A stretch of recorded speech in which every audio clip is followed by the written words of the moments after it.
Selamat datang ke laman web rasmi Akademi Kejurulatihan Kebangsaan Institut Sukan Negara AKK.ISN. Kini, anda boleh mendaftar sebagai pengguna di laman web AKK dengan hanya 4 langkah mudah. Langkah pertama, type coachingacademy.isn.gov.my.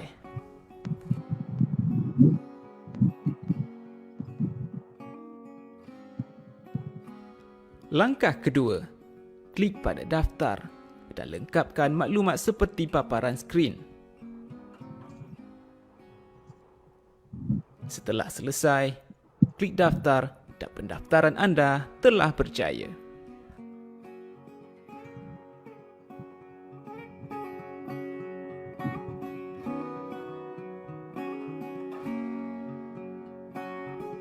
Langkah ketiga, log masuk dengan menggunakan alamat email dan kata laluan anda. Sekiranya anda terlupa kata laluan, klik pada lupa kata laluan.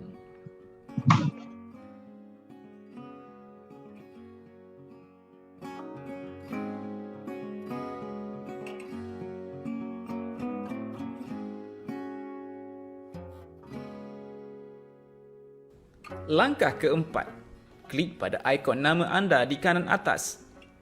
Pilih profil.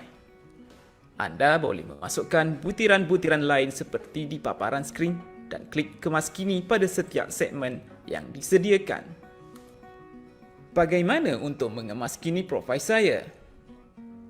Anda boleh memuat naik imej gambar dan imej kad pengenalan atau pasport mengikut saiz yang dikehendaki dan klik sahaja kemaskini.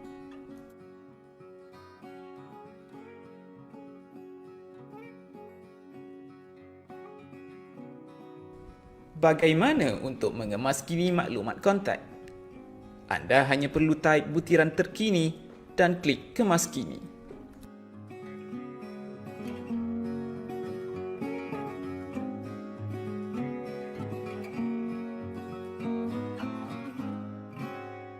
Bagaimana untuk mengemaskini maklumat tambahan? Sekiranya anda merupakan ahli YAKEP atau OKU, anda perlu type nombor keahlian dan muat naik imej kad keahlian YAKEP atau OKU anda. Sekiranya anda tiada kad keahlian YAKEP atau OKU, pilih tiada dan klik kemaskini. Bagaimana untuk mengemaskini maklumat pendidikan? Klik pada tambah baru.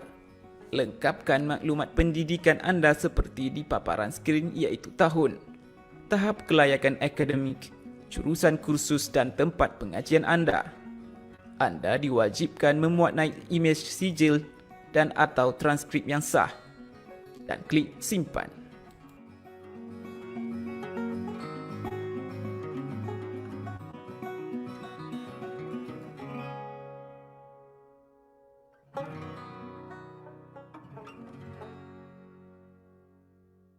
Anda boleh tambah maklumat pendidikan dengan klik tambah baru untuk pengajian seterusnya. Anda boleh lihat dokumen yang telah dimuat naik dengan klik pada ikon. Sekiranya anda dapati bahawa anda tersilap muat naik dokumen atau dokumen tidak lengkap, anda boleh memuat naik semula dokumen dengan klik pada ikon tindakan. Anda boleh tukar dokumen sijil dan atau transkrip seperti di paparan skrin dan klik kemaskini. Anda boleh mengemaskini maklumat sijil-sijil AKK seperti di paparan skrin. Bagaimana untuk mengemaskini maklumat pekerjaan semasa? Di sini, anda hanya perlu memasukkan maklumat pekerjaan semasa anda seperti di paparan skrin dan klik kemaskini. Anda tidak perlu mengemaskini bahagian ini sekiranya anda tidak bekerja.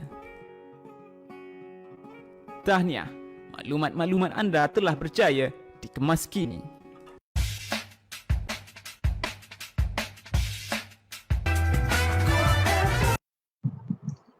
Hi, Assalamualaikum, and a very good morning to all viewers. My name is Afzan Mahdi. I'm a director of National Coaching Academy National Sport Institute of Malaysia. Welcome to all viewers, ICCE members, ISN, MSN, teachers, coaches, parents, athletes, and practitioners out there, and of course for the local and international viewers. Welcome to our AKK Talk and Share Series 5 2021. And of course, today we are going to discuss further on the coaching in action, impacting fitness to improve performance. With us today, our speaker, Prof. Dr. Alexandra Kalichikov, which is I'm the only one easily can present and pronounce his name, our Dr. Alex, and I'm a moderator for this session today. And before we go into the full discussion with the presentation by Dr. Alex, I'm going to share with you one or two slides related to the coaching in action impacting fitness to improve performance. All right. Next, please. All right. The factor affecting your fitness or training performance among coaches. Here, I share how impactful the performance itself. We look at the details on the screen that I shared with you. All right. The first one, how to improve fitness performance. This is the a key element as a coach should know in a certain level how to improve the athlete's performance in terms of the physically preparation to perform at any level, withstand of the activities to improve performance and decrease risk of injuries. And of course, the key guide that coaches may look at is actually to look at the testing training or fitness performance of athletes before you start your training regime. So at the point of view here, coaches need to know the condition of the athletes, that athletes have up into the standard of fitness level that you really or athletes required to have. And beside that, as a coach, coach need to know on the work capacity that refer to the generality or the general abilities of the body as a machine to perform or to produce work in a different intensity itself. And beside that, of course, fitness actually a main contributor in order for us to develop skills in our particular sports. So, of course, when we perform a physical activity or physical attributes in our athletes, beside a skill, we need to have a look on the perform the physical activities in vigor and the energy itself. So here, as a coach, we need to know the capacity or the what the athlete's body should have in terms of oxygen, in terms of the muscle attributes toward the skill that you may perform later on. And of course, the last one is preparedness. So how do you, as a coach, to combine the preparation in terms of physical and mental? Because being an athlete, as a coach, you should know sometimes you can prepare in a very good, vigorous, or the very good attributes in terms of physical, but never neglected the element of the psychological influences, because the psychological influences actually a main agent in order for the athletes itself to improve. Okay, next slide. All right. Here the next slide. I just show this is adapted from stone and stone and sand principle and practice of the resistance training taken by 2007. So in order for athletes to or for coach to check on balance on the performance of your athletes, of course the element of training, uh, uh, element of sleep, nutrition, restoration, environment, coach athlete interaction. This is a main element beside work, school, social life, and injuries.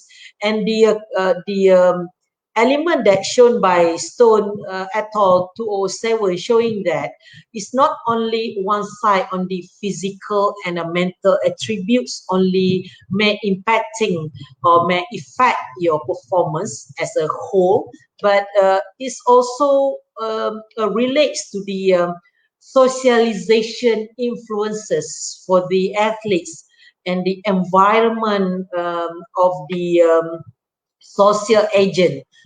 Social agent that I'm refer here is related to the parental support, sibling, the school life support. Because sometimes when you, I mean, your athletes playing football, playing netball, playing whatever sports, sometimes at the normal school they doesn't really understand on the contribution towards a training program plus the study time. So the balance that we look at in this matter actually will be affecting the performance itself. But to further discuss on the performance, the impacting of the fitness level and so on, I would like to invite again our Prof. Dr. Olex to present on his lecture today. So here, yeah, Olex, maybe you can enter now, Olex. All right. Hi, Olex. Thank you. Hi, Olex. It's just a simple introduction before we start into your a powerful presentation later on. I really hope It's a good that, one. yeah, It's a good I one, a really good hope that introduction. you can share. Yeah, so the floor with you. Thank you. All right. Thank you, Abzan. Let me put my timer on. Thank you so much again, and grateful for being invited to present again in such a serious and professional company. And again, thanks for a given opportunity. Before we just got into this regime of online, we were just discussing the issues of COVID. Please, people, stay safe, follow the SOPs. Numbers are climbing. Kelantan, unfortunately, is in top 3. And yep, the country is struggling. Hopefully, we will all kind of come through that thing comfortably and safely. All right. Thanks again for a nice introduction into the topic. It is a good one, and basically I will start developing the particulars right from here. And let me start sharing the screen and the presentation so that we can discuss the issues in a bit wider perspective. All right, here we go.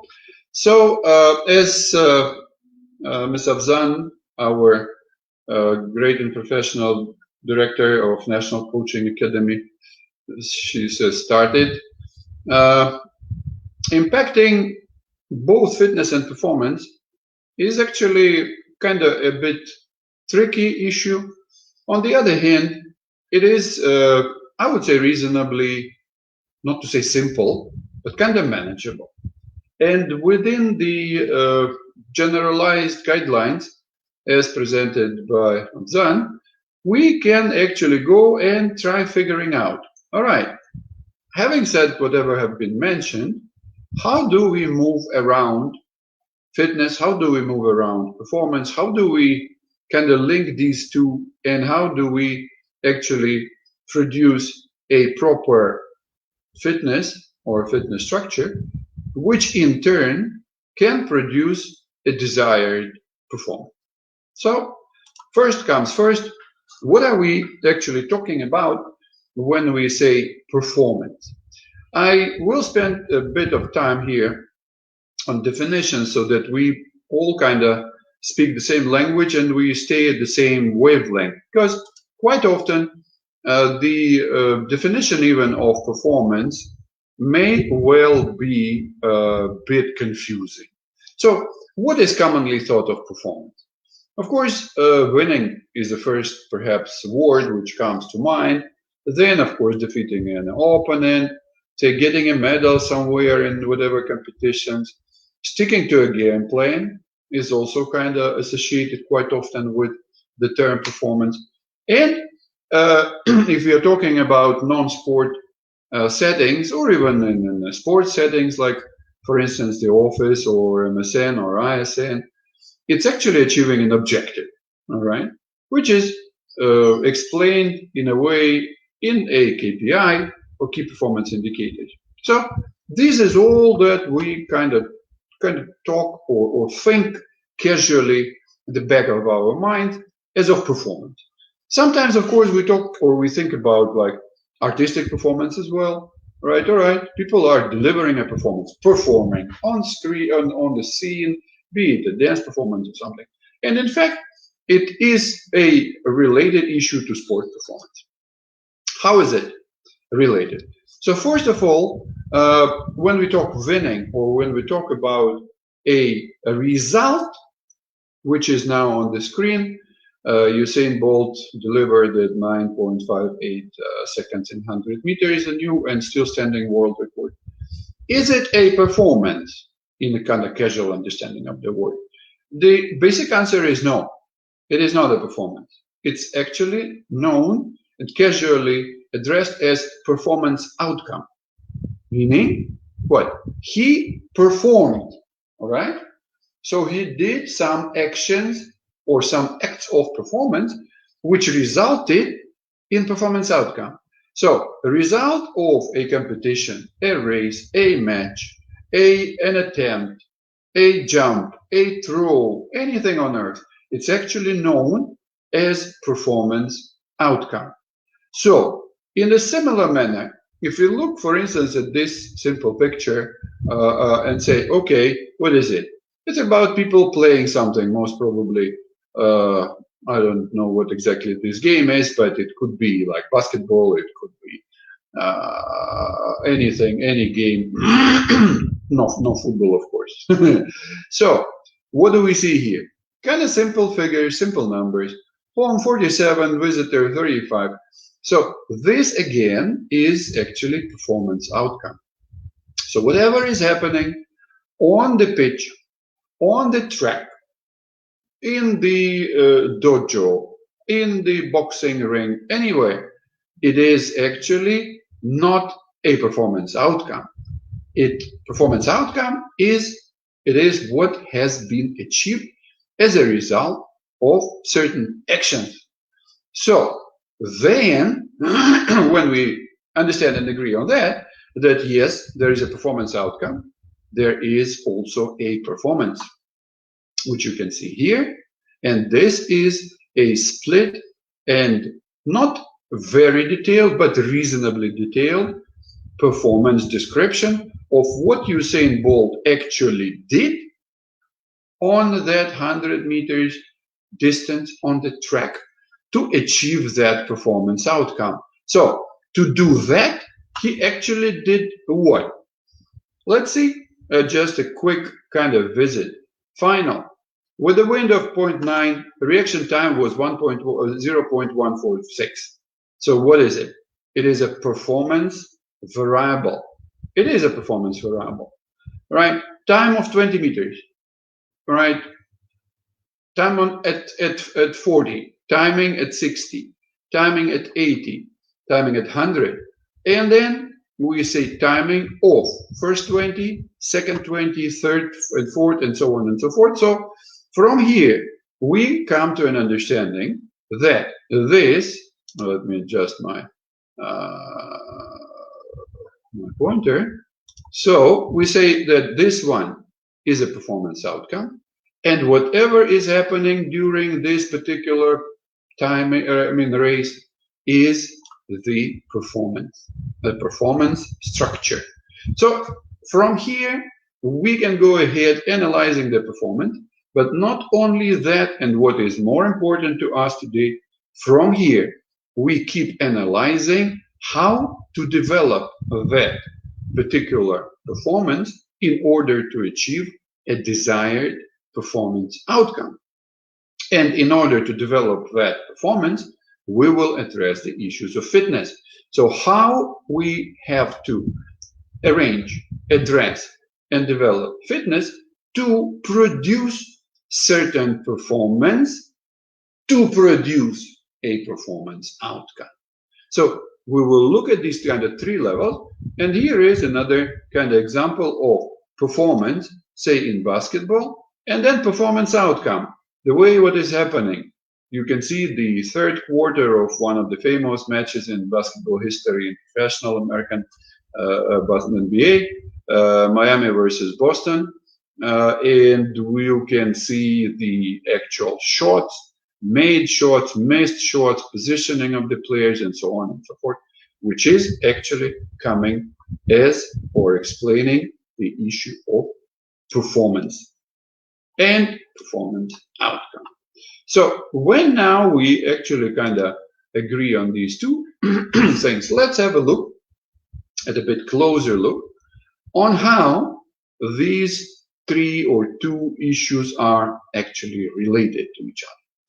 So again, when we talk about performance analysis, and see when fitness kind of structure and fitness programming previously years ago, like we take it 20 years ago, for instance, was typically based on so-called physiological assessment of performance.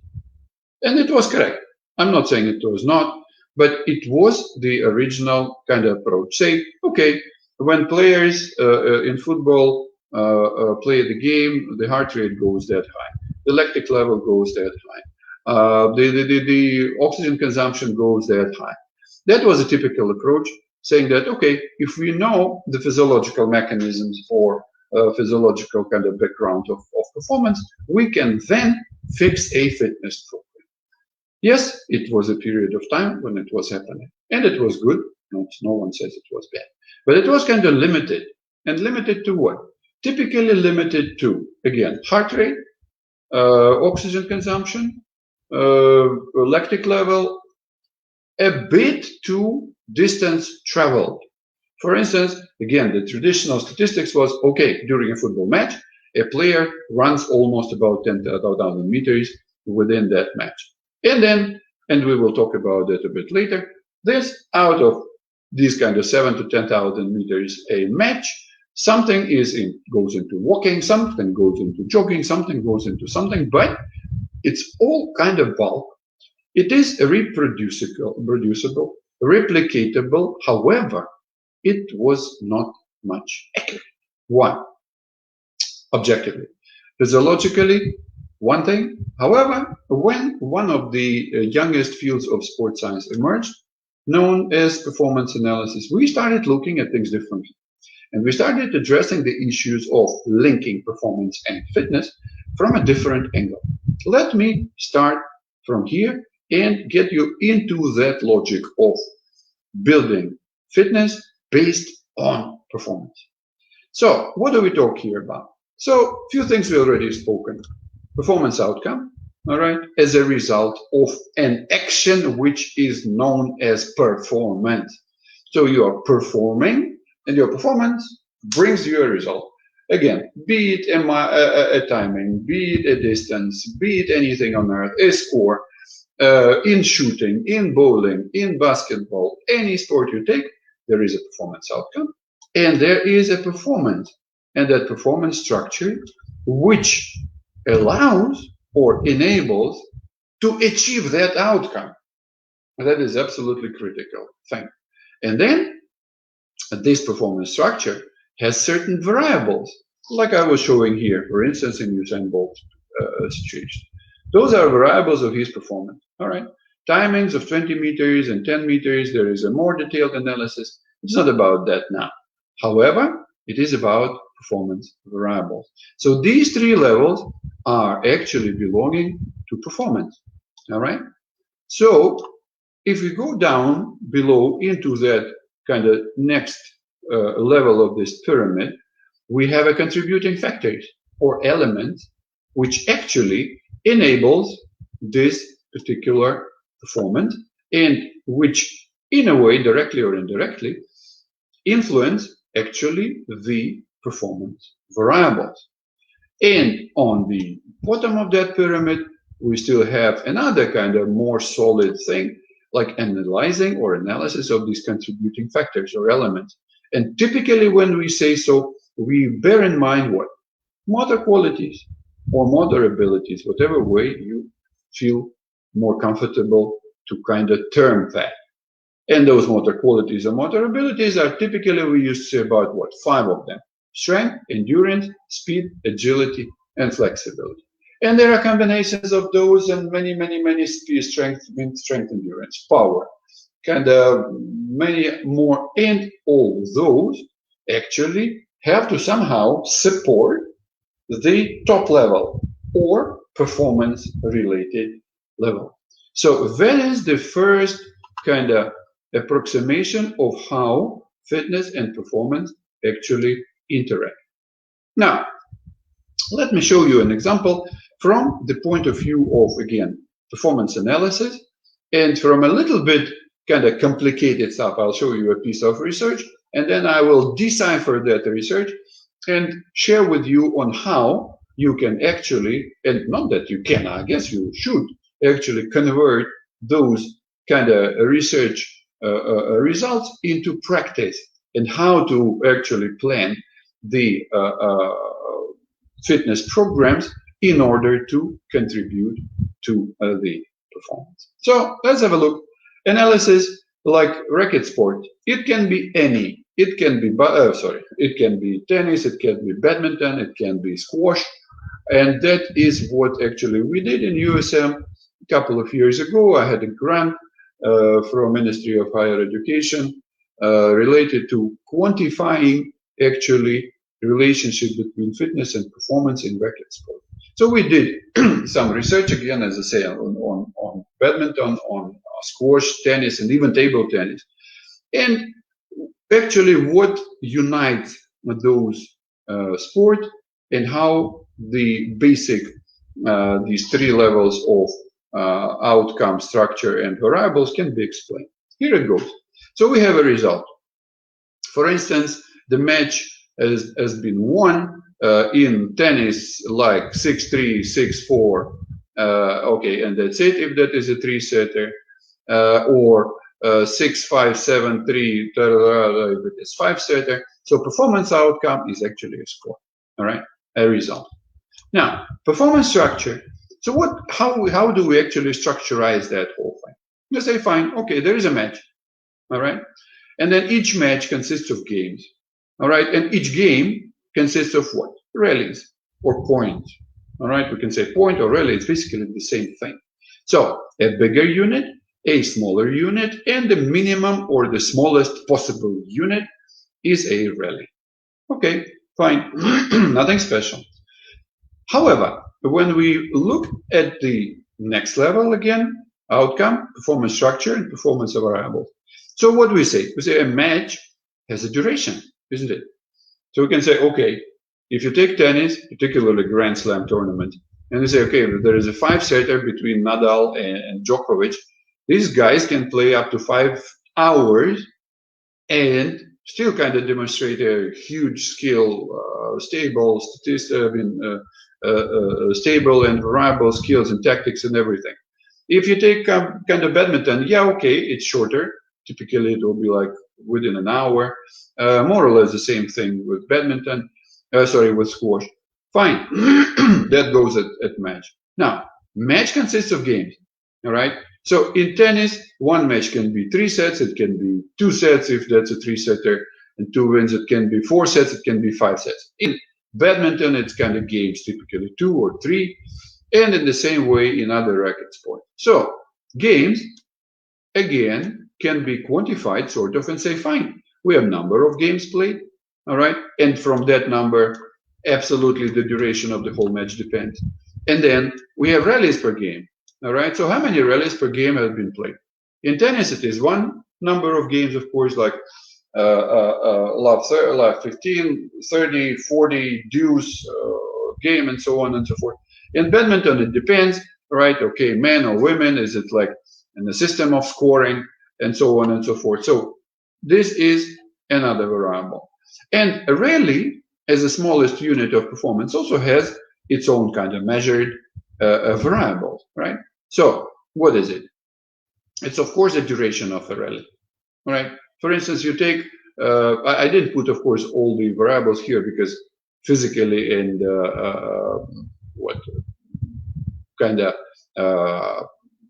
PowerPoint doesn't let you actually put too many things in one slide, and then if I do, then you cannot read.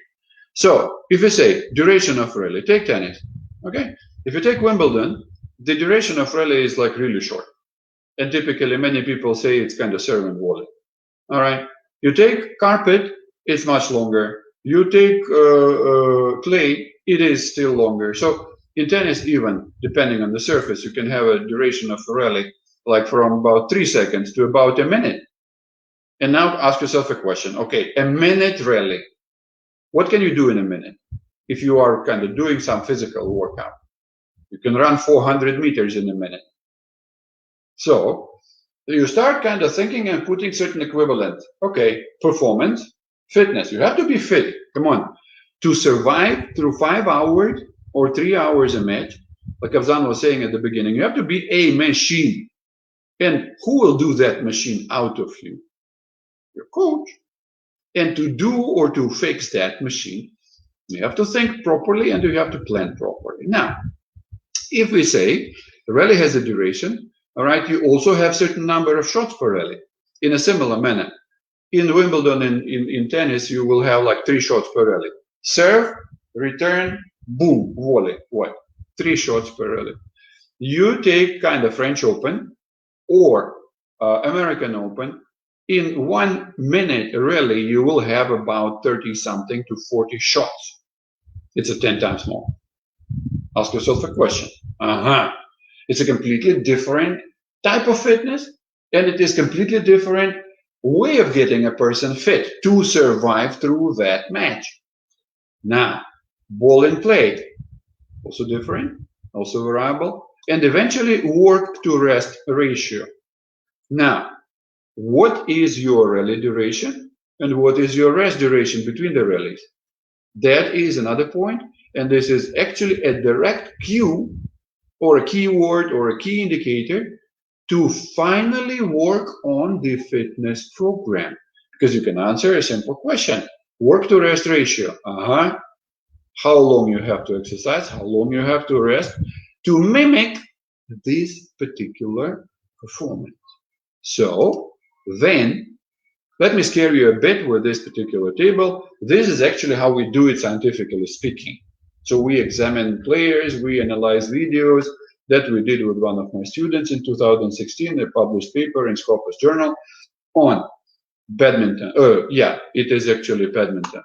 Elite players, all right, and under 19 players, international. Check it out, game duration in seconds. All right, rallies per game, shots per rally, ball in play in seconds, ball in play percentage, rally duration, right? Rest between rallies, that is in the whole game. So you can say that if that the game duration, so then the rest between the rallies is taking that much, the rest is actually ball in play. So this plus that will give you actually the game duration. Work to rest ratio, 0.4, meaning you divide work bout into rest bout, you get 0.4, meaning kind of 40%. So now, and again, match duration in seconds, you want to in minutes, of course, you have to divide it into 60. Now, from this kind of scary and a little bit, of course, overloaded, scientifically, it is the way we present it. Okay, but one thing is to publish a paper, another thing is to actually do what? To, in a way, explain or implement that whole thing into coaching. And that's again thanks to our director, like a National Coaching Academy, for phrasing the whole thing, coaching in action. So now, looking at this and thinking, oh man, you gotta be kidding. How do we use that in practice or in actually planning the fitness program? And we will get into that in a short while. And trust me, I will actually make use of almost every, not almost, but in most of these figures from that performance analysis into your potential fitness programs. But now, let us again put all things on every kind of level of the shelf on the definitions. What are we talking about when we say fitness? What is fitness? All right, let's check it out. What commonly or common thinking of fitness? Okay, being fast, being strong, agile. Being bald is not a part of fitness, but you know, somehow I'm kind of usually laughing at all typical American fitness journals. Whenever you have a fitness instructor, he's always bald. Yeah, masculine. Hi, I'm your fitness trainer. So it's not about fitness, it's just I guess a fashion. So on the other hand, if we realistically look at fitness, we say, okay, is it always that way? Do we always have to have someone like that and say, okay, the man is fit? It's not that simple. You know, being fit for everything is not necessarily good, because you may not be well fit exactly for what you have to do. You cannot compare a hockey player fitness with a shot putter fitness. It's a different story. And the why it is different, because the different is the objective. And that is why I will ask yourself, I will ask you a question and you ask yourself a question. Okay, what if we say that someone has to be what? Fit for the job. And then you say, fit for the job. What is the job? Let's have a look. Now, if I show you that picture and ask you a question, is this most probably man fit? Yeah, it is, man. Yeah. You say, oh, man, it's a really bad obesity, and most probably it is a morbid obesity. It's like, wow, man, no, it's not fit. It's not really. I mean, of course, he is different from the previous slide. I show you another thing. What if this man has to do the job known as sumo wrestling? And then you say, who? Okay. This is the only way the man can be if he wants to be a winner. He cannot be like me or like most of us. He's a sumo wrestler. And trust me, he earns kind of a lot of money.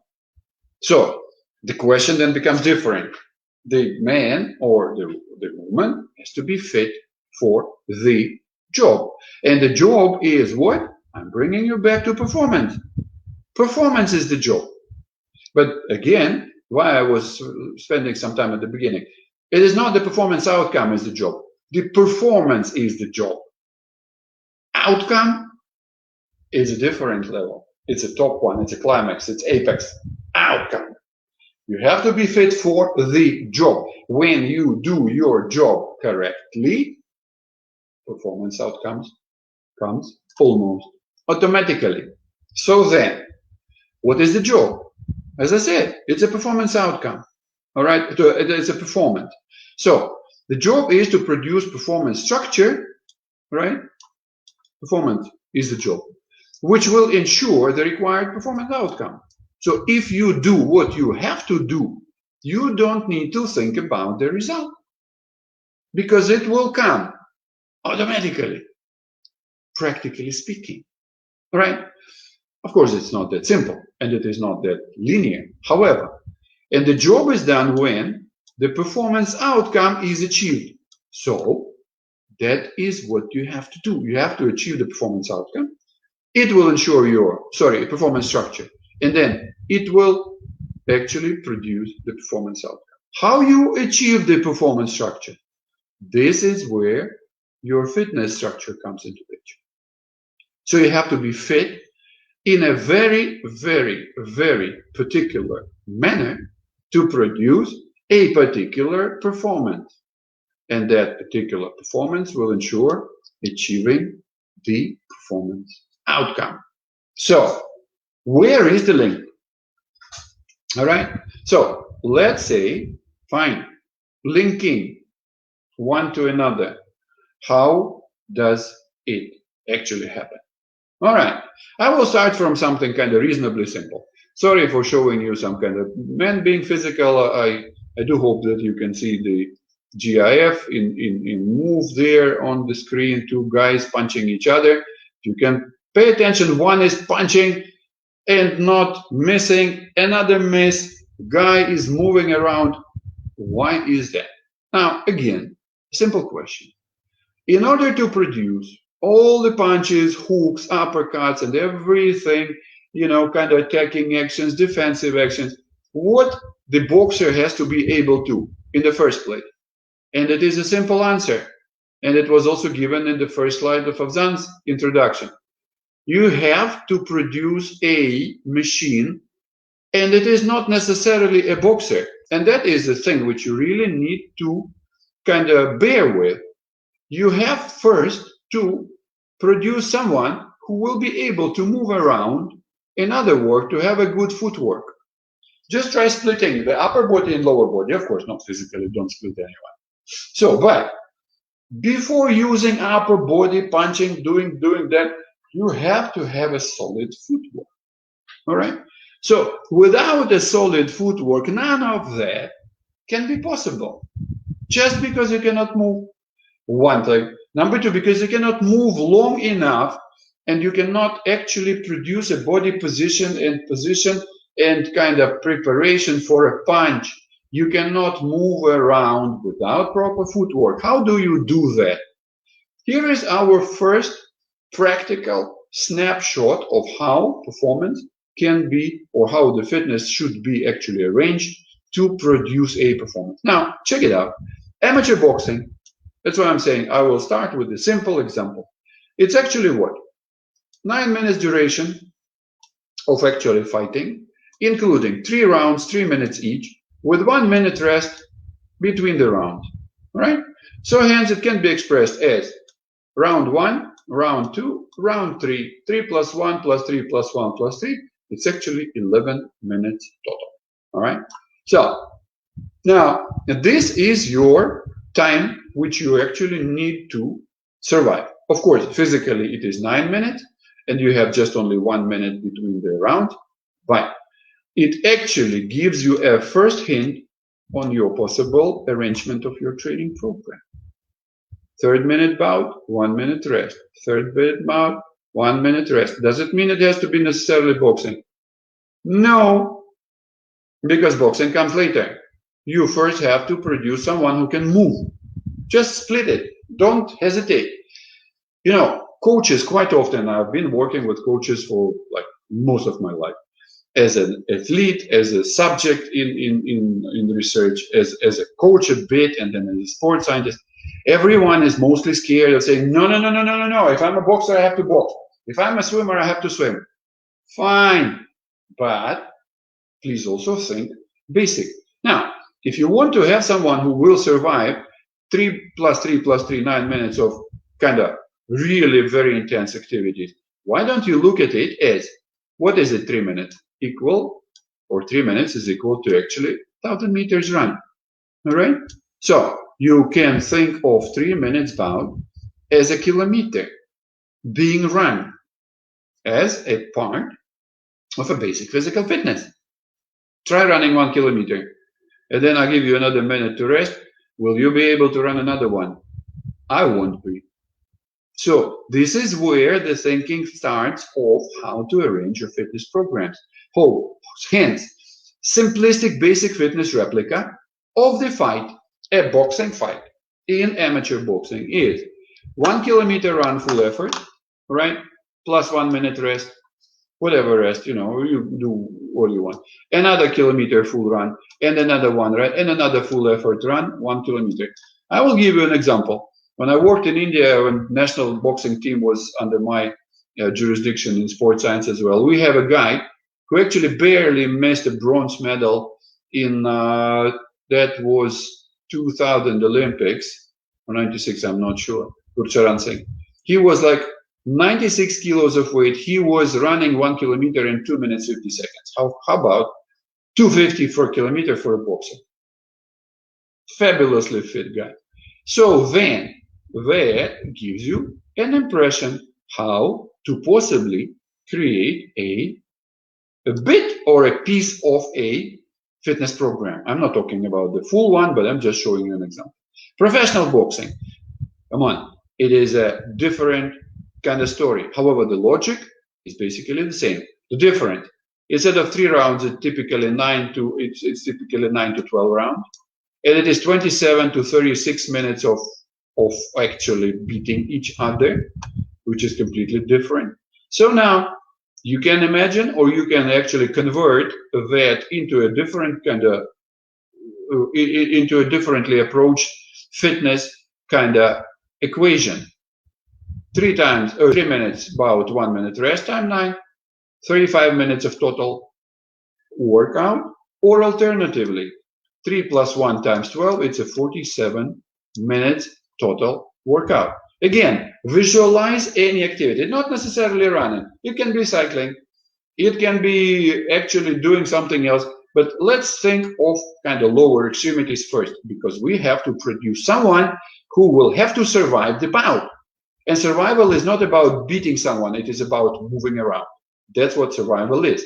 When you can do that, then you put atop of it your specific fitness and skills and tactics, and then you are safe and perhaps a champion. So, converting into a running workout, 1 kilometer moderate effort, plus 1 minute rest, make it 9 or 12 kind of sets. That is becoming a replica of sort of a performance.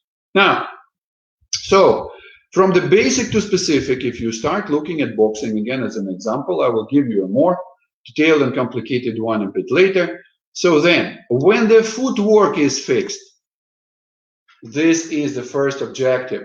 When the footwork is fixed and the boxer can move effectively during the whole fight, then only he or she will be able to use the skills, the punching skills, whatever the boxing actually is, all right? And then he will be also capable of producing that in a proper winning tactic. If he is not physically fit, number one, he will not be able to produce a proper skill. Number two, he will not be able to produce a tactically sound match. Be it boxing, be it basketball, be it badminton, any game. So you have to create someone who stands and runs and moves first.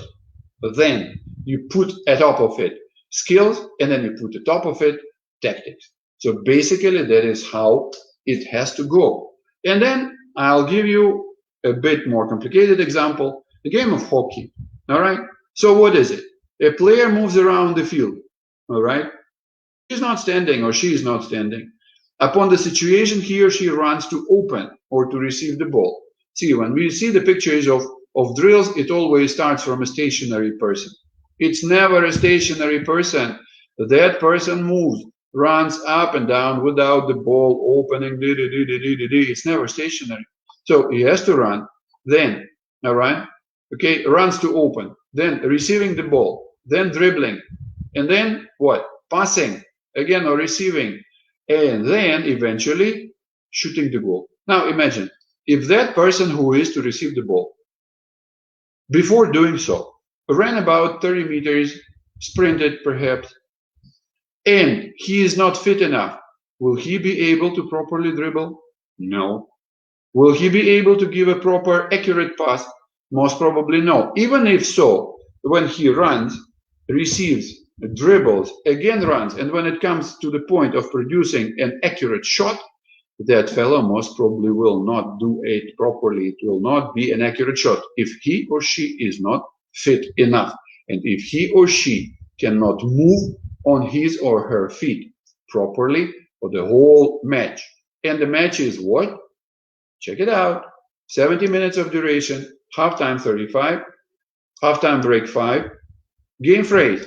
This is a typical kind of term used quite often among the coaches and scientists. What is a game phrase? It's actually whistle to whistle. All right, the umpire watches the game, something is happening, an attack is being developed or defense is kind of going on. Okay, infringement, break.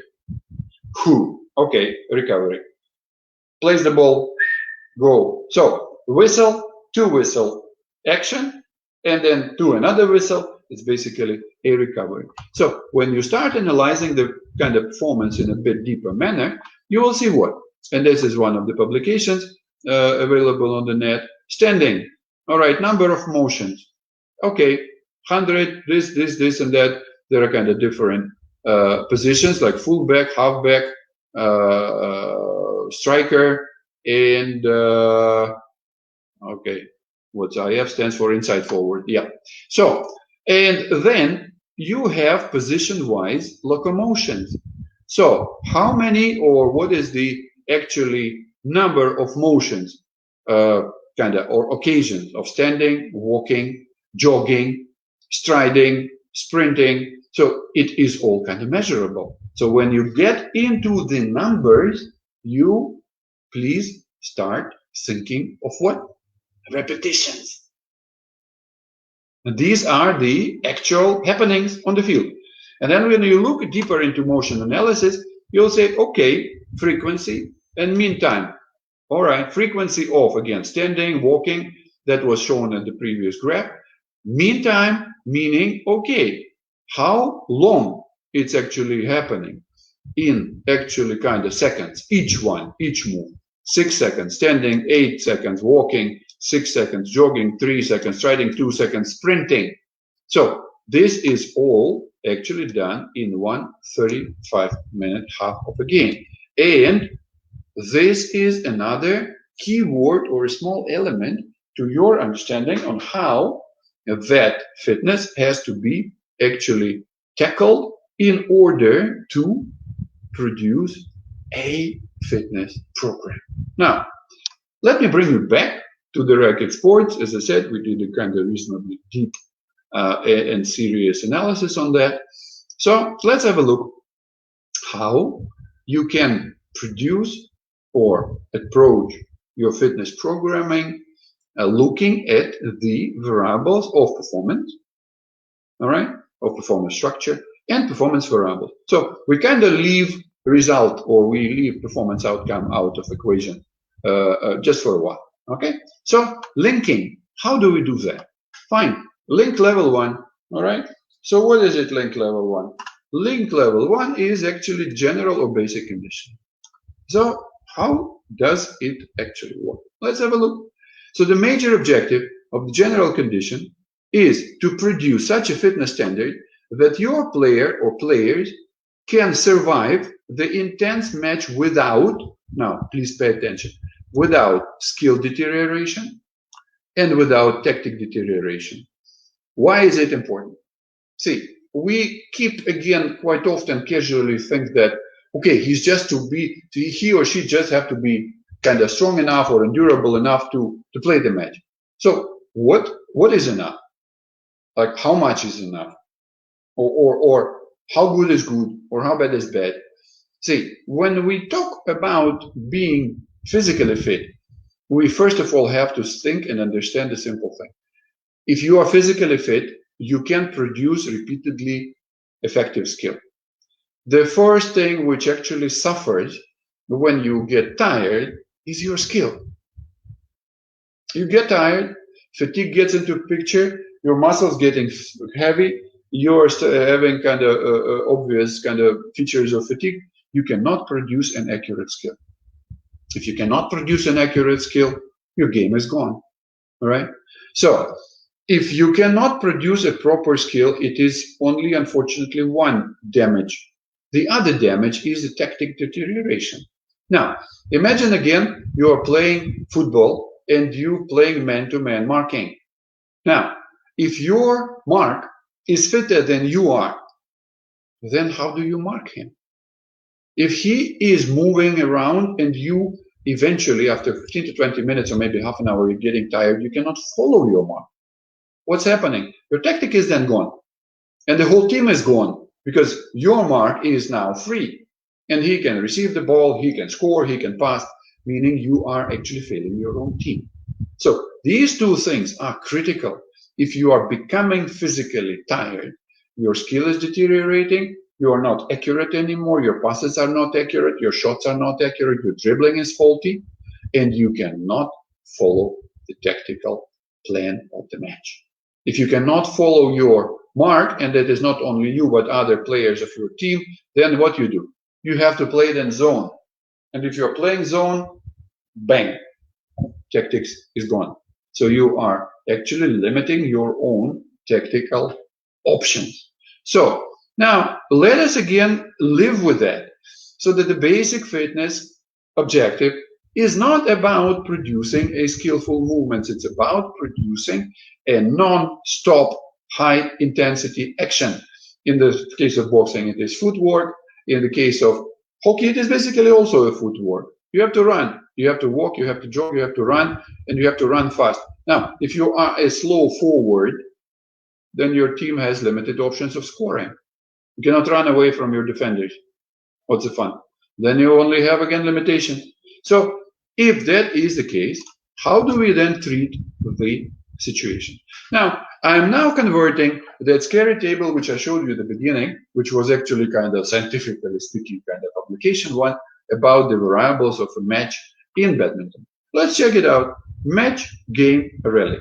Figures I put actually in a, not to say in random, but kind of, it's not, I mean, when the box is blank, it doesn't mean that there is nothing there. However, say if you say rally and we have a match, I mean, we don't really need to know how many rallies were played in the match. If we want to, we can say, all right, game, we have 35 to 40 rallies in a game, in one game.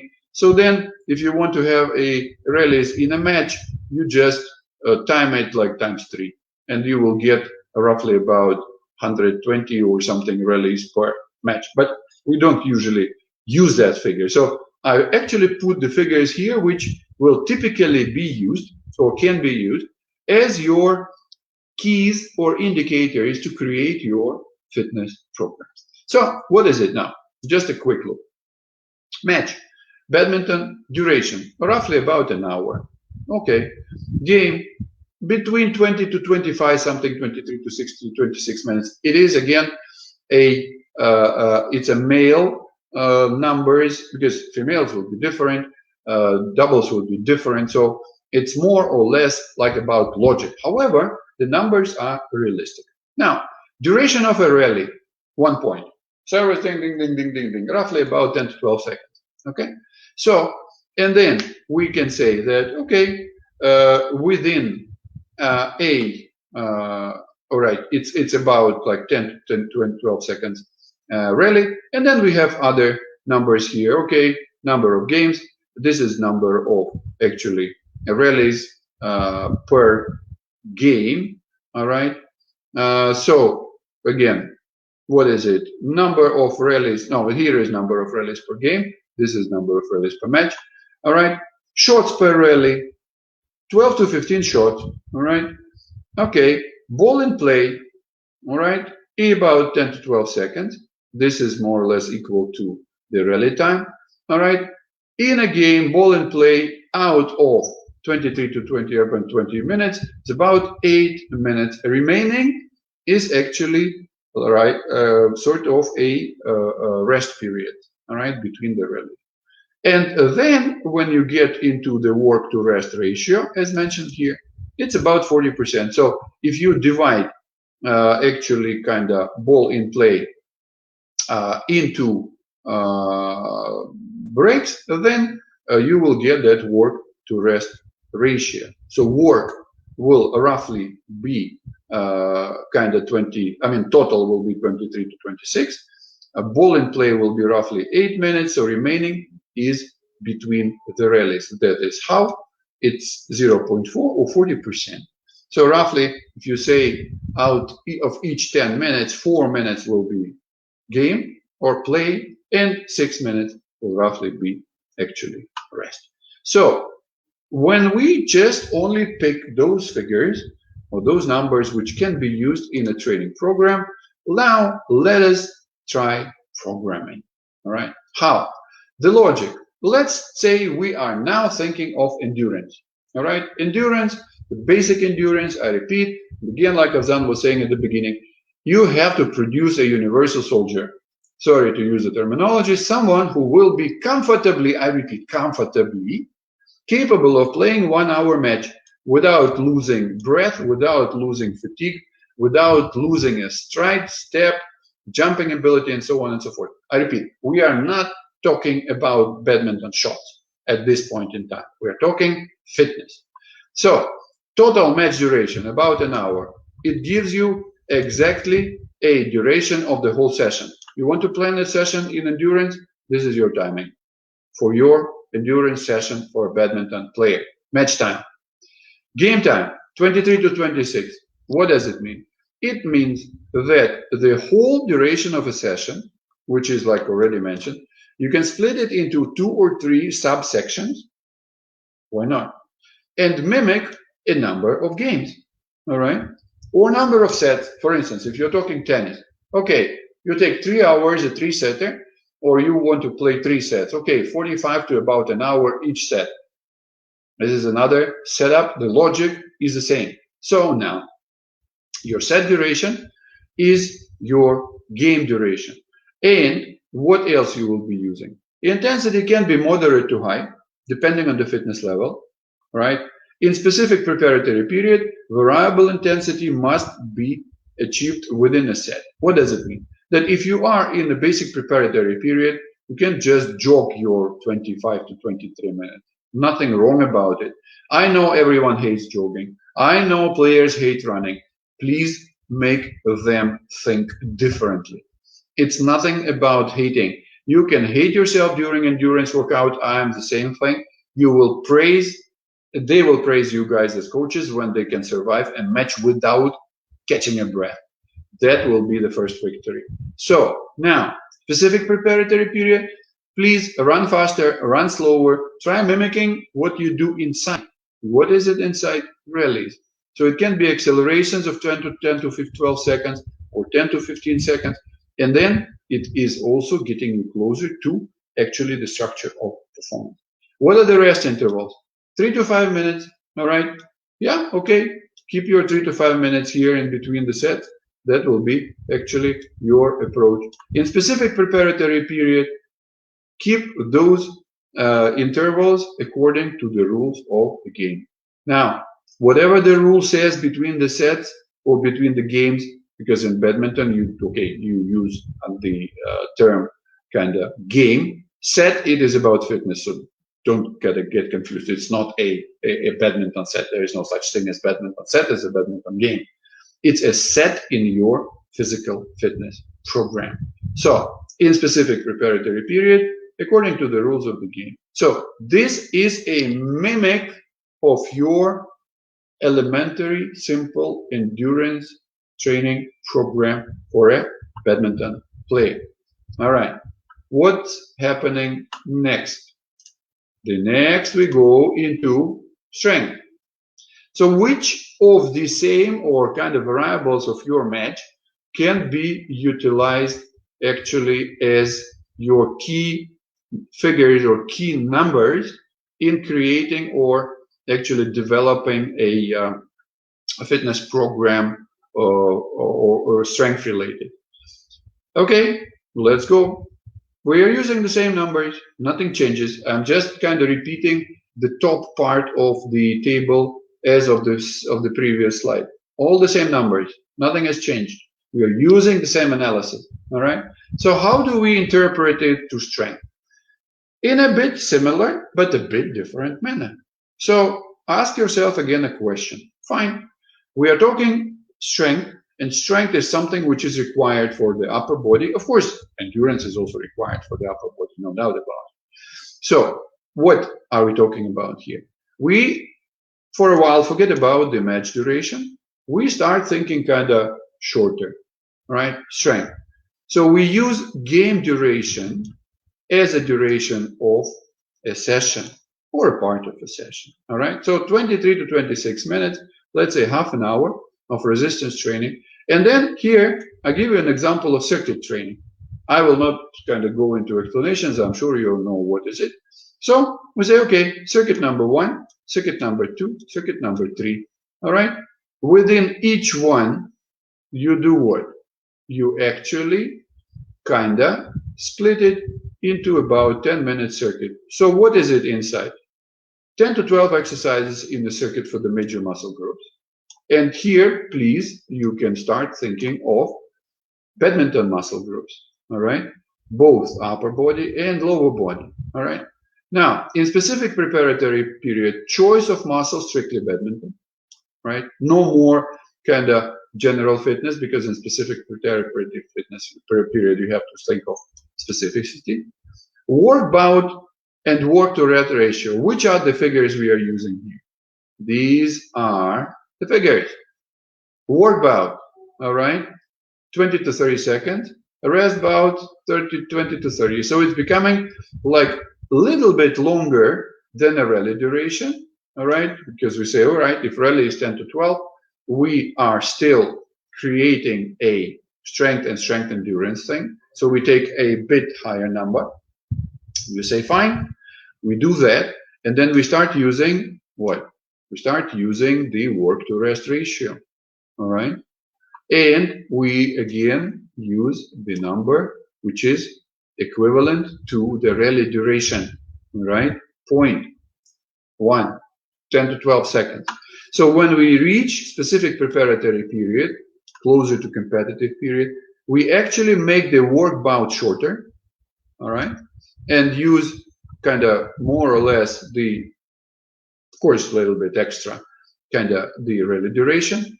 And we keep the rest interval same as in the basic preparatory period. We don't make it longer.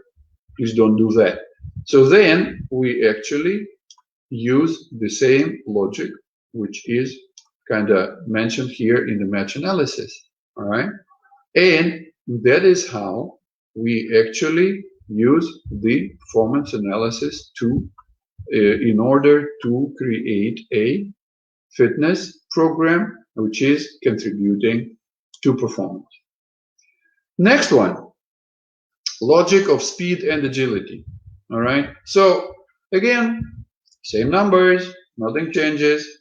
All right. However, we again start thinking from a different logic point of view. All right. So how? We all know that speed and agility is something which does not, on one hand, it does not require, on the other hand, it does not tolerate fatigue. All right. Remember, please, that speed is something which cannot be developed properly if an individual is tired. So it has to be fully recovered person. It has to be a fully recovered kind of individual. And between the exercises or between the repetitions, it also has to be kind of reasonably longer recovery periods. However, having said that, again, as a kind of part of theory, if I bring you back to the practice, we cannot afford the luxury of giving too long periods of time for rest because the game does not permit that. All right. So it's actually not happening in the game. So what is the approach here? All right. Duration of a repetition. Okay. So what is the duration of a repetition? This is our what? Rally duration. So this is exactly duration of repetition we should use for speed development. Of course, we can use shorter ones. Definitely. Using longer ones makes no sense. Why? Because rallies of longer duration are very rarely happening, number one. Number two, the longer is the rally duration, the closer it goes into actually the endurance issues or speed endurance issues. I mean, of course, we can plan also the program using the same figures for speed endurance. It's not a big deal. I was just picking the major motor qualities to give you examples on how to do that on endurance and on strength and then on skill and agility. But it is all, again, doable and adjustable. So, duration of a repetition, all right, 10 to 20 to 12 seconds. Now, what's next? You still can split the session, and the session duration, again, will be more like 23 to 26 minutes.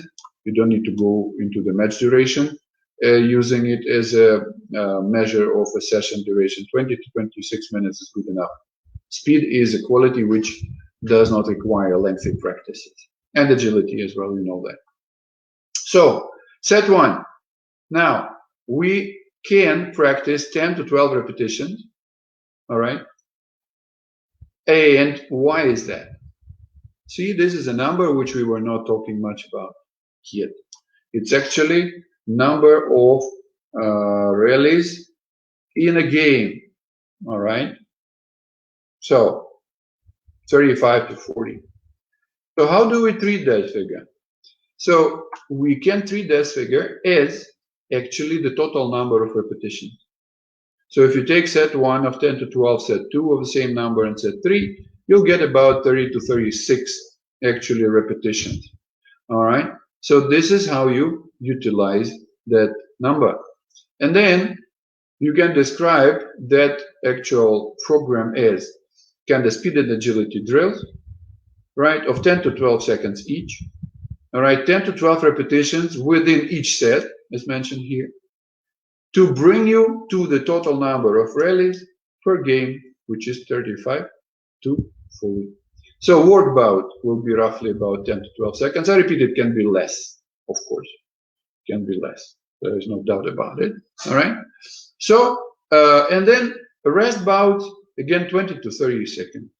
When you move closer to preparatory period, all right, you can actually do or fix your work periods at 15, 20, and rest you can still maintain at 20 to 30 seconds. So this is actually the simplistic logic, not to say simplistic, but actually the logic of conversion of your actual figures into the actual figures of a match analysis into actually the logistics of your fitness programming.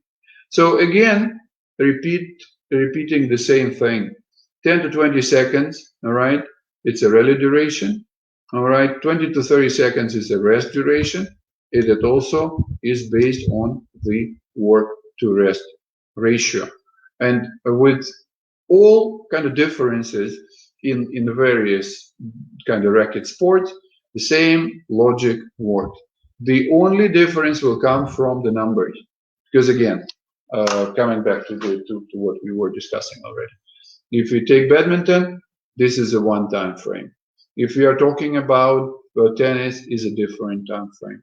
You're talking about squash, is a different time frame. Talking about table tennis, it's also a different time frame. However, the logic of the analysis is still the same. We do have a match with its duration. We do have games like in tennis or in badminton, or we have sets like in tennis, and we have numbers of number of games, and then we have rallies per game, and then we have shots per rallies, ball and play, work to rest ratio. All of those are actually kind of similar in all racket sport. And then certainly the kind of inputs and explanations and numbers will be, of course, different if you take hockey or if you take football or if you take netball. So, however, the grouping and the approach will be more or less the same. I will bring you back to the strength training slide for a reason that, let's say, of course, particularly in racket sports, not many people are in favor of, doing kind of resistance training with the free weights. That is not a good idea. It is actually required. However, we should not, again, overestimate the role of free weights training and, let's say, hypertrophy training, Power definitely will be there. So weights will be involved. And weights is a bit tricky thing, of course, for the racket sports players. I remember when I was applying for that Mohi Sports Excellence Grant, one of the administrators from a ministry asked, okay, so are you saying that you will be able to tell Lee Chong-wei how much he is supposed to bench press? I said, no, it's not exactly that way. And I'm, of course, far from saying that the more he bench presses, the better he plays. But in a way, it's actually it was a good question. And in a way, it brings you to the point that, yes, what you do in your fitness programs, you will then be capable of reproducing the same during the match. However, of course, if you take badminton or we take tennis for that matter, please remember that if we talk power, it will be inversely related to the weight of the implement. All right. So if you say the maximum power is produced, and again, please remember that power is a kind of product of strength and speed. All right. So, and of course, if you talk about weightlifting, yes, I will be able to answer the question how much one has to squat or to bench press to actually lift a particular weight, because that is strength related and the implements are heaviest possible. If we look down and say, okay, weightlifting at the top of a strength, and then we have shot put, and then we have discus throw, and then we have javelin throw, and then we have, for instance, cricket, and then we have tennis, and then badminton, and then table tennis. So of course, at the top of it will be maximum strength, and at the bottom of it will be maximum speed, isn't it? So the lighter is the implement, the more is the speed component of it. However, of course, the power in weightlifting is also speed is very much important, but because of the heavy implement, the strength is a dominant thing. In something like table tennis, yes, power is also there, but because the implement is the possibly lightest one, then, of course, in that power, the winning component or the focus component will be speed, not strength. And that is also answering the question why, particularly here at this slide, the focus or the example I was actually sharing with you was about circuit training. Because again, circuit training helps you developing both strength and endurance at the same time. So this is actually how the logic of programming of your basic fitness or basic strength and conditioning actually works. And I just gave you a few examples from the combats using boxing, ball games like in a hockey thing, and then eventually we are now talking badminton. That was about basic conditioning, all right? But again, basic conditioning is just a very, very, very foundational thing. It's a kind of bottom of the pyramid. At top of it, we have to place specific conditioning. And that is where kind of logic becomes a bit different. Now, how does it change? So if you talk about level 2 link, so level 1 link between fitness and performance, what we were just talking about was in basic fitness. Now, how does it work in specific conditions? Major objective, support such skill standard that your player, and again, the key word here is support. We don't develop skill here. Oh, please don't confuse it. We are not talking skill yet. We're talking specific conditioning. Basic done, conditioning specific now. We have to support such skill standard that your player or players can maintain the intense match with precision and efficiency. All right. So if we talk about when we were talking about basic conditioning, it was about survival. I mean, in a good understanding of that word. You have to kind of work through the whole match. Specific conditioning is not about survival anymore. It's about kind of maintaining the whole thing and maintaining your actually specific skills on such a specific fitness on such a level that your skills would be benefited from that. General conditioning does not directly benefit skills. Remember, we were just talking about that you are not supposed to get tired, so the skills are not deteriorating. But there may not be a direct link between general conditioning and the skill. There is a direct link, however, between specific conditioning and a skill. Specific conditioning help you to actually develop more effective skill. So how and what do we actually do in actually specific conditioning? I will not get much into that professionally for a simple reason that it will not be fair. Because you guys sitting on the other side of the screen, coaches, you know that better. And this is what your job is about. I keep telling all my students, I keep telling all my kind of colleagues, guys, please do not poke your nose if you don't know the game or the sport into it.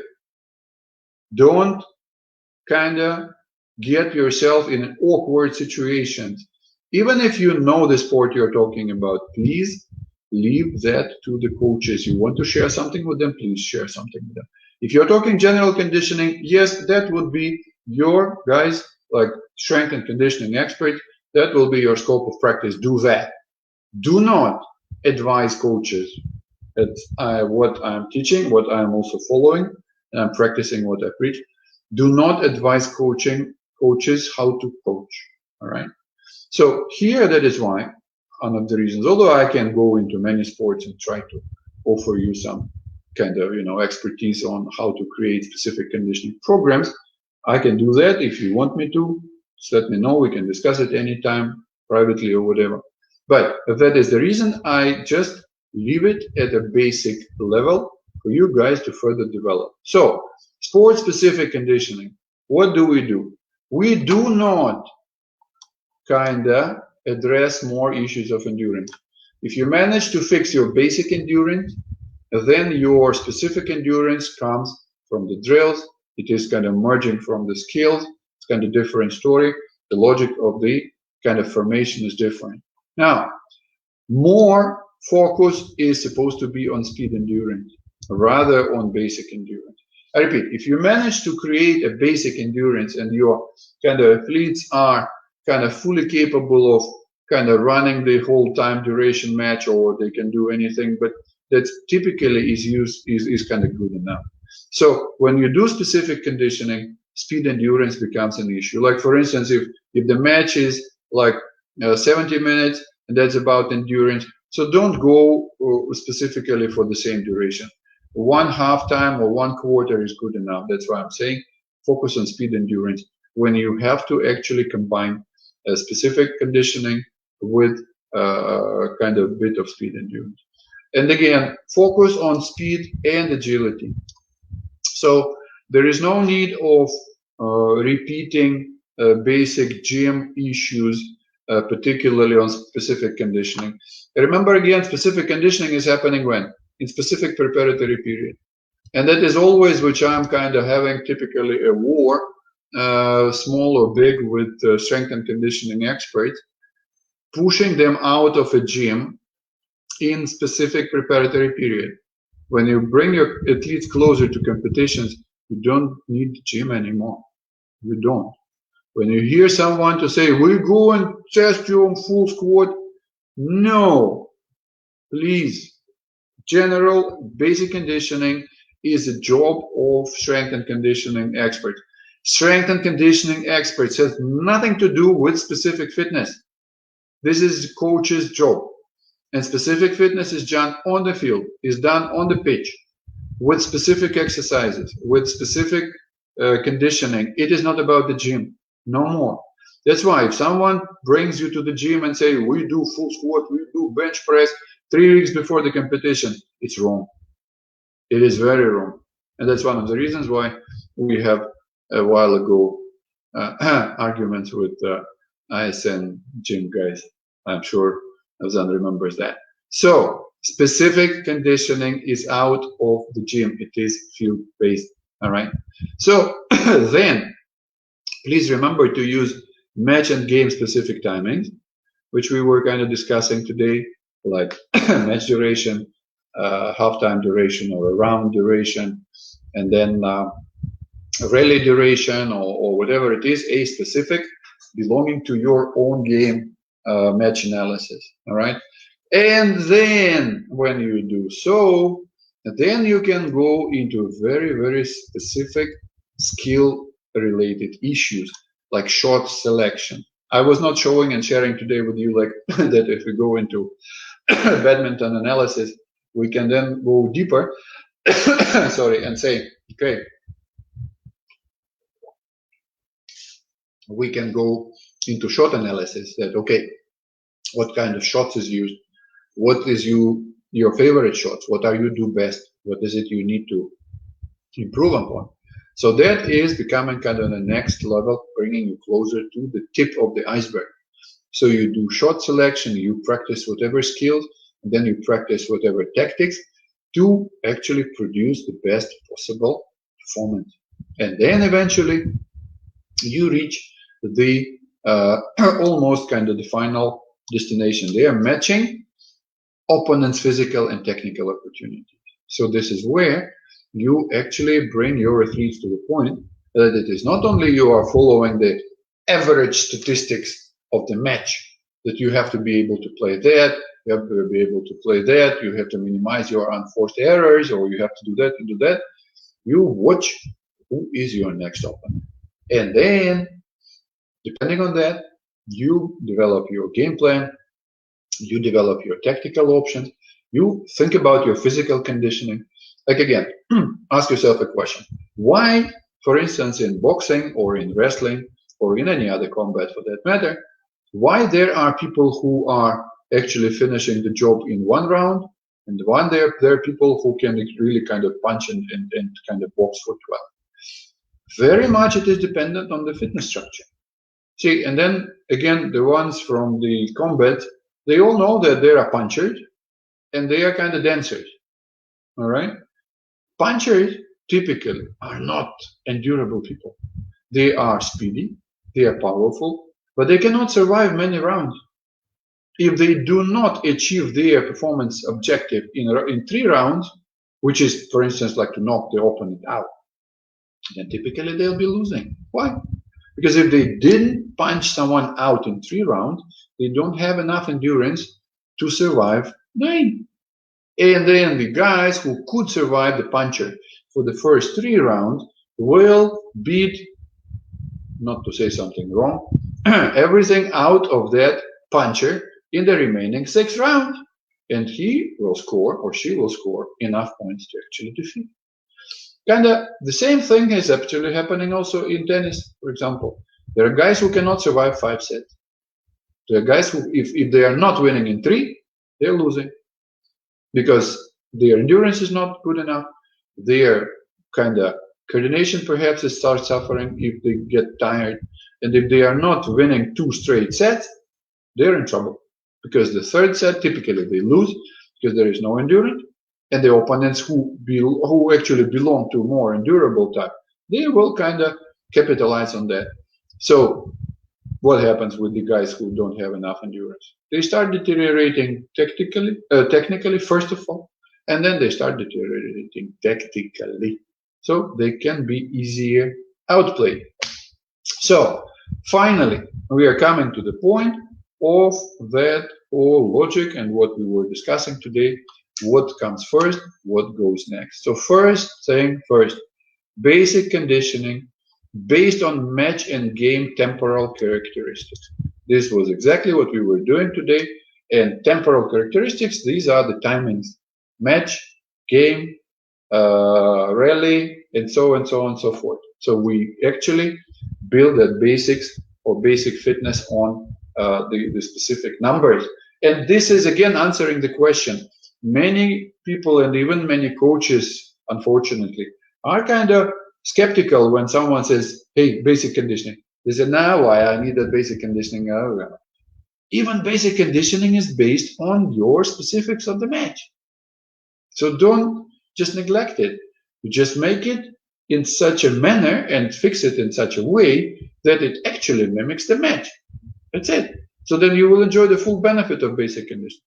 Basic conditioning is not like running like an idiot around the stadium without knowing what you're doing. No.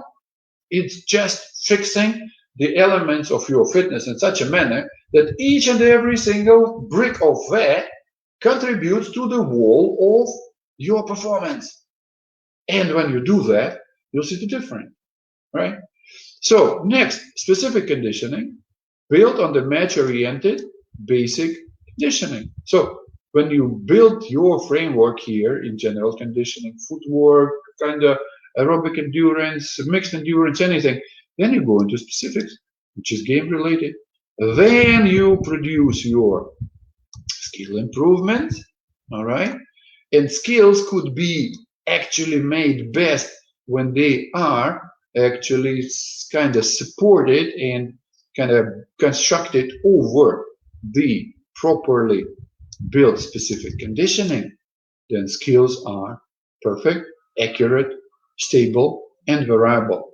And when this is done, and when this is achieved, then you are becoming tactically proficient. So you can play any type of tactics you want. You are not limited. Your tactics are not limited physically. You can move around and survive the whole duration. Your tactics is not limited skillfully because you are not getting tired and your skills are not deteriorating. So you can play any shot, any pass, anything on earth accurately. And then that gives you a proper tactic and you can stick to a particular game plan and you can meet the opponent who you actually have to study before you go and kind of compete with that opponent. And then your performance is achieved, saved, and saved, not saved, saved, saved. And you can actually expect achieving the particularly planned performance and particular performance outcome. So on that, I wish to thank you again, Afzan, and thank you everyone who were present on the other side of the screen. And that's it for me. And thank you again so very much. Okay, thank you, Alex. I have a look at a very impactful presentation today, and I come across that in AKK we may have a platform to have like coaching mentoring for the coach who actually don't have the opportunity to watch our live Facebook live today. So we are going to create a platform for them to create a question or ask everything. Then might be will we find one day to have Q&A question question and answer related to the title that you present today. I have one At your service anytime. Yes. I have one from URASH, ISN. Can we design the training program based on one competition data? The level of match intensity will differ based on the level of competition. The cognitive adaptation during competition will be totally at different level. Coordinating cognitive and physical training will make training adaptation closer to the match need. Then a great this one a very good way to relating competition data for the training. Good job, Prof. Okay. Thank you, Yuvraj. Thank you so much for good comment, and that is actually a next possible level because, as you understand, that covering the whole pyramid is like almost impossible. But that was a good comment. Thank you for it. Yeah. All right. From the point that you highlight just now, I found few good point related. For example, like physically fit, you can do repeatedly a skill. This is a play important part. If you are fit as an athlete, and coach actually grooming your team to be might be 90 to 100% of fitness, you easily can share or can give like a good training regime for your team? How do you can you comment a little bit in terms of how do coach check on their fitness, on their athletes' fitness level in order for them to structure the skill program or training program for related sports? All right. Yeah. Okay, thank you, Abzan. It's a it's a good question and not a very simple one, though. See, we traditionally go, unfortunately, I would say, quite often, into quantifying too much of a fitness standard and saying, okay, you have to make that many push-ups and that many pull-ups and that run that fast and so on and so forth.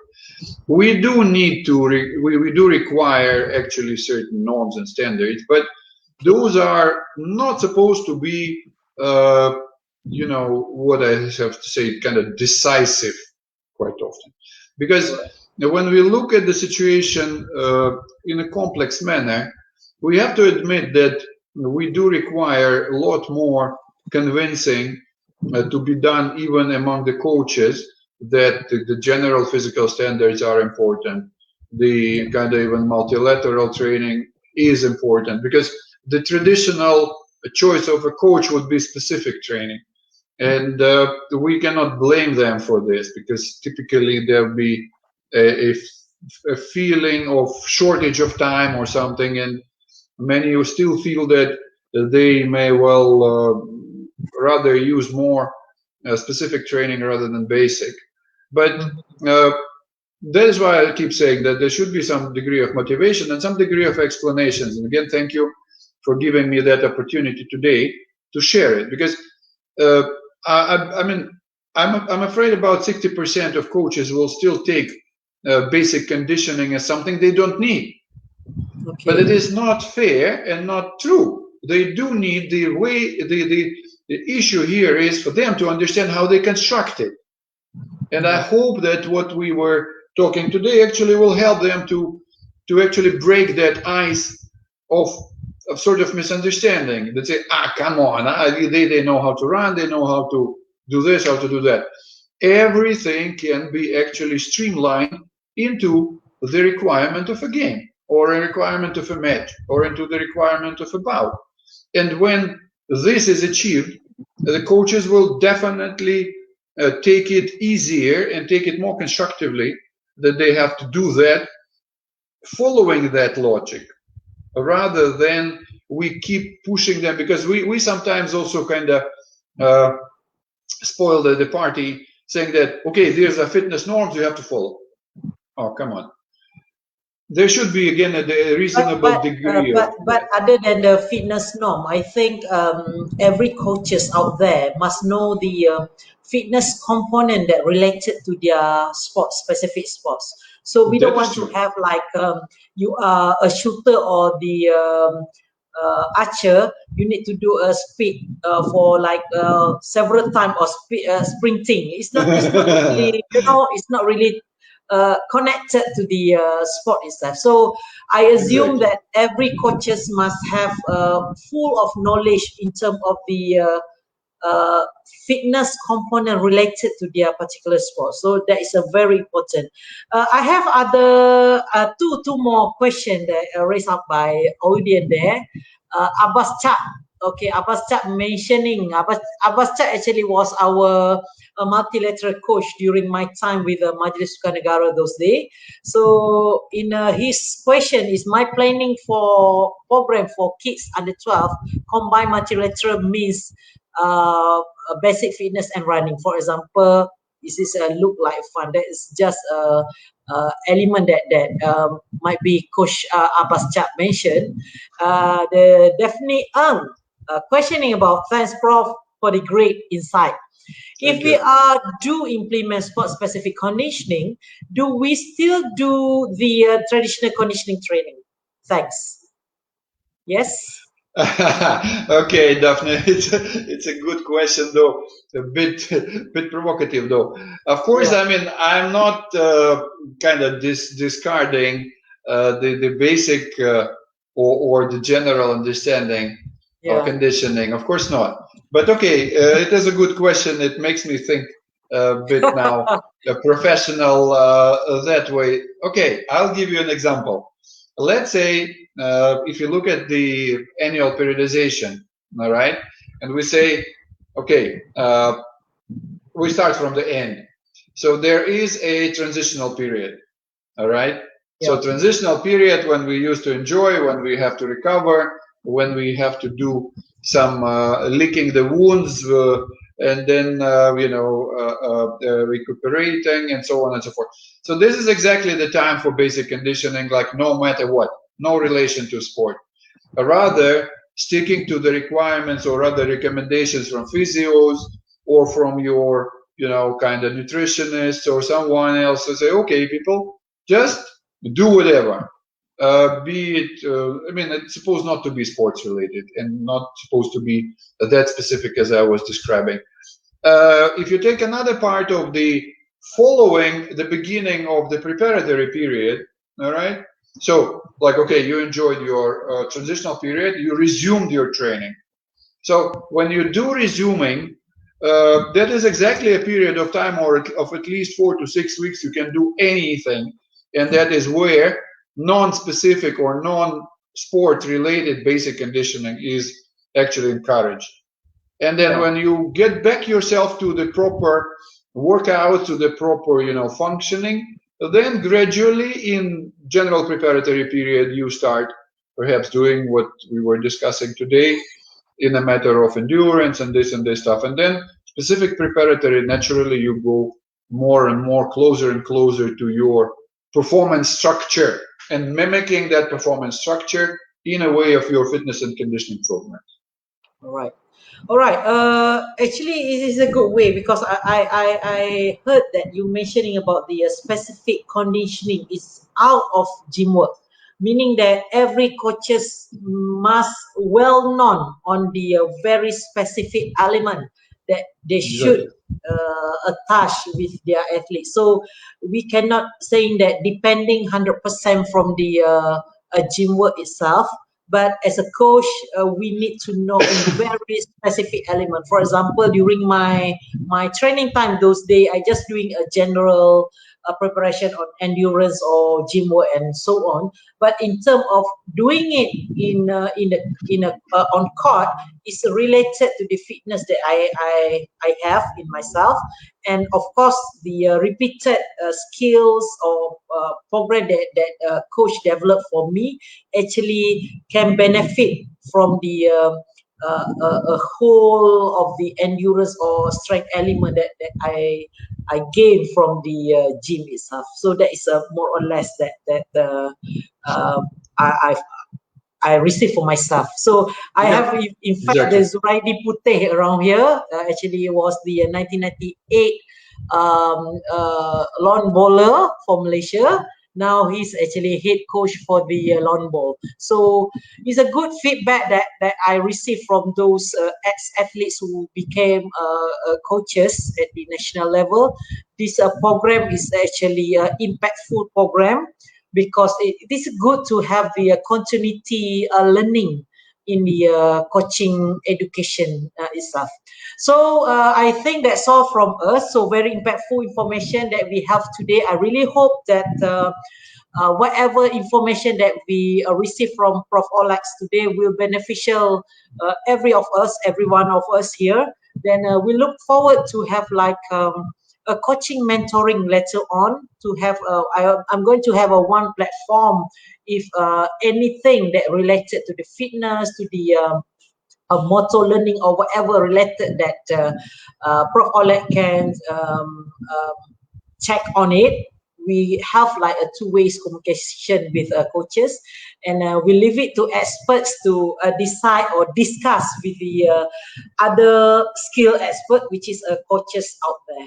So thank you so much, Prof. Olex, thank for you so very much. respectful, and really hope to see you soon. And I would like, on behalf of National Coaching Academy ISN, I would like to say thank you so much for the all the local and international viewers, and I really hope that you stay tuned and enjoy and follow our FB AKK ISN. Thank you so much.